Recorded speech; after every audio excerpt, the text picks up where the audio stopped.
नमस्कार साथियों, आप सबका हार्दिक स्वागत, हार्दिक अभिनंदन।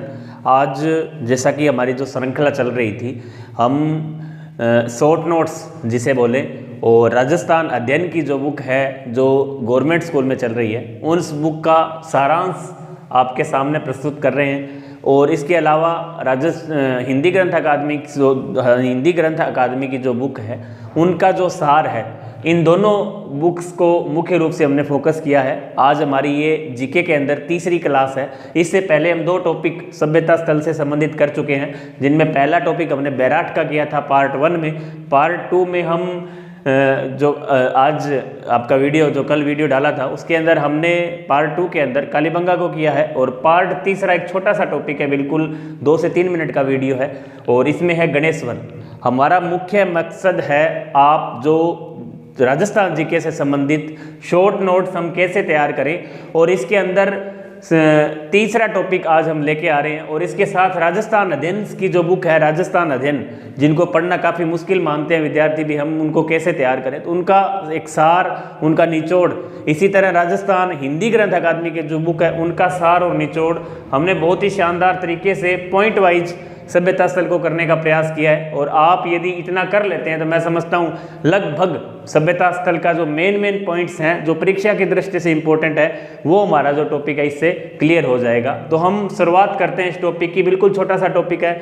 आज अपने जो भी साथी है उसके साथ इस वीडियो को शेयर करें। आपके भाई बहन जो भी किसी भी राजस्थान की तैयारी कर रहे हैं, मुख्य रूप से हम शिक्षक भर्ती के लिए कार्य कर रहे हैं, लेकिन फिर भी ये सभी टॉपिक राजस्थान की किसी भी वैकेंसी में, राजस्थान पुलिस हो, किसी भी वैकेंसी में जिसमें ये टॉपिक है उसके लिए महत्वपूर्ण है। तो आज हम शुरुआत करते हैं टॉपिक की कि गणेश्वर सभ्यता। आपने नाम सुना होगा। आज हमारी तीसरी सभ्यता है गणेश्वर सभ्यता। आपको पता है सीकर के अंदर कांतली नदी का जहाँ से उद्गम होता है वहाँ गणेश्वर सभ्यता स्थल विकसित हुआ।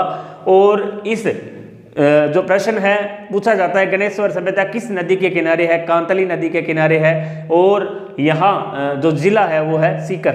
इसके बाद पहला पॉइंट वाइज हम इसको लेंगे। सबसे पहला पॉइंट है यह कांतली नदी के किनारे उद्गम स्थल पर विकसित हुआ, और नीम का थाना सीकर में यह सभ्यता स्थल है, और नदी कौन सी है? कांतली। नंबर 2 पॉइंट की यदि हम बात करें कि सर्वप्रथम उत्खनन का कार्य, हम पहले भी आपको बता चुके हैं, बहुत इंपॉर्टेंट पॉइंट है। इसमें चाहे वैज्ञानिक 1 हो या 2 या 3, तीनों को आपको याद रखना और क्रम याद रखना है, सबसे पहले और बाद वाले का। सबसे पहले उत्खनन का कार्य आपको पता है आरसी अग्रवाल ने किया 1977 के अंदर, 1977। इसके बाद इसका जो विस्तृत उत्खनन कार्य है, वो किया विजय कुमार ने। आपको शायद दिखाई नहीं दे रहा होगा, विजय कुमार 1978 से लेकर 1978 से लेकर 1979 के तक विजय कुमार, इनके विस्तृत जो उत्खनन कार्य है वो विजय कुमार ने किया, और सर्वप्रथम आरसी अग्रवाल ने। इसके बाद तीसरा पॉइंट है, इसे बहुत इंपॉर्टेंट पॉइंट, इसे भारत में ताम्र युगीन सभ्यताओं की जननी मां माना जाता है। ताम्र युगीन सभ्यताएं जो भी हैं उनमें सबसे महत्वपूर्ण कौन सी है?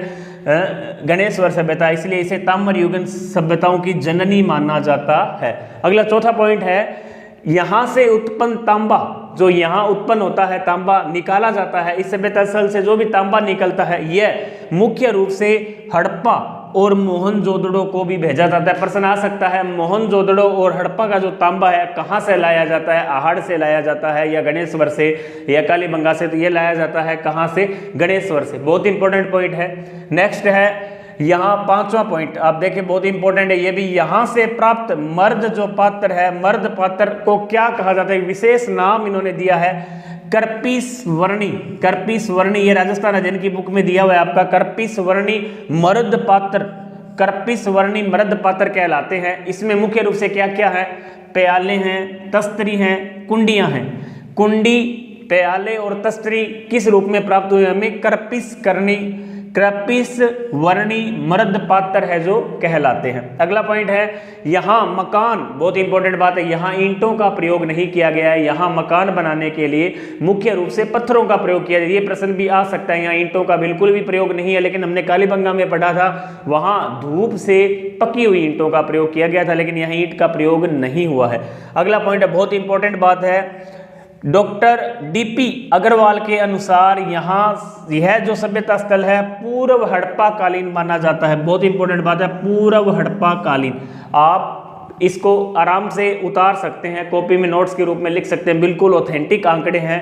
हिंदी ग्रंथ अकादमी और राजस्थान की अध्ययन की जो बुक है उनका ये निचोड़ है। अगला पॉइंट है, यहाँ से प्राप्त ताम्र उपकरणों व पात्रों में 99% तांबा है। बहुत इंपॉर्टेंट बात है ये भी। यहाँ जो हमें ताम्र उपकरण प्राप्त हुए हैं या तांबे के जो पात्र प्राप्त हुए हैं उनमें जो तांबे का प्रतिशत है वो है 99 मतलब कहने का मतलब है यहाँ जो तांबा है शुद्ध तांबा है।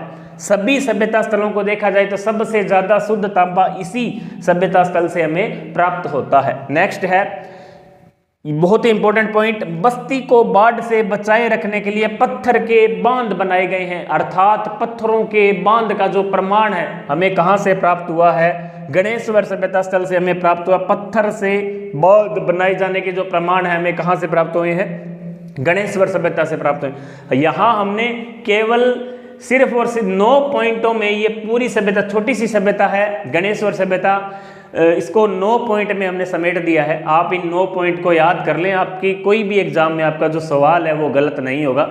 आप राजस्थान अध्ययन की बुक भी हमने इसमें कवर कर ली है, हिंदी ग्रंथ अकादमी की जो बुक है उसे भी हमने कवर किया है, 1-2 बुक और भी मान सकते हैं आप।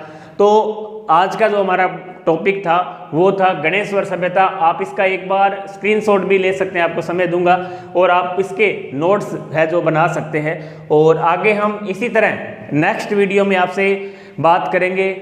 नेक्स्ट जो भी वीडियो है उसमें मुख्य रूप से अभी हमारी जो तीसरी सभ्यता ये गणेश्वर है, चौथी इसमें आहड़ सभ्यता है, उसके बाद इसका जो मुख्य स्थल है उनकी भी हम चर्चा करेंगे। तो नेक्स्ट वीडियो में हम फिर मुलाकात करेंगे।